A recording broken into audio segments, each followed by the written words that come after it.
প্রথমবারের মতো কুমিল্লাতে শুরু হয়েছে কুটির শিল্প ও বাণিজ্য মেলা। মেলায় গিয়ে কি কি দেখলাম এবং কি কি কিনলাম সেটা নিয়ে থাকছে আজকের ভিডিওটা। হ্যালো এভরিওয়ান, কেমন আছেন আপনারা সবাই?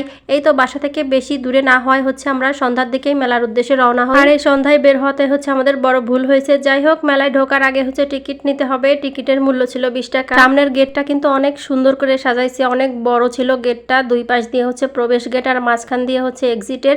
যাই হোক, আমি হচ্ছে টিকিট ছাড়াই ঢুকে যেতে যাচ্ছিলাম। টিকিট ছিল আমার হাজবেন্ডের কাছে, গেটম্যান তো কিছুতেই ঢুকতে দিবে না। এদিকে আমার হাজবেন্ডের মাথা গরম হয়ে গেছে, টিকিট তো দেখাইলাম। গতকালকে রবিবার হওয়াতে বেশি ভিড় ছিল না। মেলায় প্রথম দিকে হচ্ছে খাবারের দোকান আর একটা ছেলে যে বাবুলুরা ছিল, এগুলো কিন্তু দেখতে অনেক ভালো লাগে। ঢুকেই হচ্ছে ডান পাশে ফুলের দোকান ছিল 2-3টা। ফুলগুলো নর্মাল দোকানের থেকে এখানে বেশি দাম ছিল। একদম ছোট ছোট ফুলের টব দোকানে 100-120 টাকা করে বিক্রি করে, সেগুলো এখানে 150-200 টাকা থেকে শুরু ছিল। আর এই পাশে ছিল পানির ফোয়ারা, এত সুন্দর লাগতেছিল। পাশে গানও বাজতেছিল। আর বড় বড় সাইজের ফুল যেগুলো 300-400 টাকা, সেগুলো এখানে 700-800 করে চাচ্ছিল। মানে একদম অনেক বেশি দাম দোকান থেকে এখানে। যাই তারপর হচ্ছে সব থেকে মেয়েদের আকর্ষণের দোকান হচ্ছে হাঁড়ি পাতিলের দোকান আর কি, রান্নাঘরের জিনিসপত্র। এখানে এত সুন্দর সুন্দর জিনিস ছিল, তবে বেশি জিনিস নেওয়া হয়নি। এখান থেকে চামচ নেওয়া হয়েছে শুধু, অনেক মডেলেরই চামচ ছিল। আমার হচ্ছে গোল্ডেন কালারের চামচ নেওয়ার শখ ছিল অনেক দিন থেকে, চামচ বা খুন্তি। কিন্তু আমার হাজবেন্ডের গোল্ডেন কালারের চামচ পছন্দ না, সে বলছে এগুলোতে নাকি রং করা।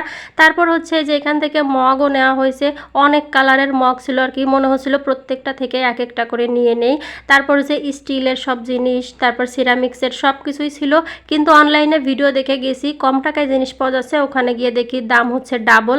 তারপর কসমেটিক্স, জুয়েলারি সব কিছু মিলিয়েই ছিল, এগুলো আর কি কেনা হয়নি। যাই হোক, ওই রান্নাঘরের টুকিটাকি জিনিসই কেনা হয়েছে। এখানে হচ্ছে মূল্য তালিকা দেওয়াই ছিল 50 টাকা, 60 টাকা, 100 টাকা, 120 টাকা। মানে দামাদামি করা লাগবে না, যে মূল্য আছে ওইটা দিয়ে নিতে হবে। জুতার ক্ষেত্রেও একই, জুতায়ও মূল্য নির্ধারণ করাই ছিল। ওখানে আলাদা আলাদা সেকশন করে রাখা। 150 টাকা থেকে শুরু ছিল জুতাগুলো 1000 টাকা পর্যন্ত। জুতার দাম মোটামুটি ঠিকই ছিল, দোকান থেকে আমরা যেই দামে কিনি এরকম দামই ছিল এখানে।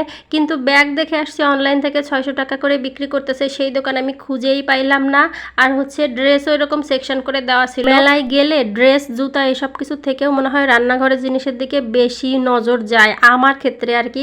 আর উপর দিয়েও কিন্তু অনেক সুন্দর করে লাইটিং দিয়ে সাজাইছে, অনেক সুন্দর লাগতেছিল উপরটা। মানে আকাশটা দেখাই যাচ্ছে না, অন্ধকার, একদম লাইটিং দিয়ে ভরে ফেলছে। আমরা যাওয়ার পরপরই হচ্ছে প্রায় অন্ধকার হয়ে গেছে, তো তখনই লাইটিং শুরু হয়ে গেছে। আর আমরা বেশি সময় থাকিনি, রাত 9টার পর হচ্ছে আরও অনুষ্ঠান শুরু হয়। আর এই পাশে হচ্ছে বাচ্চাদের জন্য অনেক ধরনের রাইড ছিল, নাগরদোলা ছিল। নাগরদোলার দিকে আমার তাকাতেই ভয় লাগে, আর মানুষ ওটার উপরে উঠছে, আমি শুধু দেখতেছিলাম। আর এখানে যে বাচ্চাদের এই রাইডটা ছিল ট্রেন, এটাতে আমার ওঠার অনেক দিনের শখ, আমি কোনোদিনও উঠিনি এটাতে। বাইকের রাইড ছিল, ওই যে গোল হয়ে চারপাশ দিয়ে ঘোরে বাইক, ওইটা দেখার জন্যই আসছিলাম। কিন্তু ওখানে এত ভিড় ছিল, ওখানে আর ঢুকতেই পারিনি। তারপরে যে টুকিটাকি খাবারের জিনিস নিয়ে তারপর বের হয়ে গেলাম মেলা থেকে। যাই হোক, এই ছিল আজকে মেলা নিয়ে আমার ভিডিও। কেমন হয়েছে সবাই জানাবেন, সবাই ভালো থাকবেন, আমাদের জন্য আশীর্বাদ করবেন।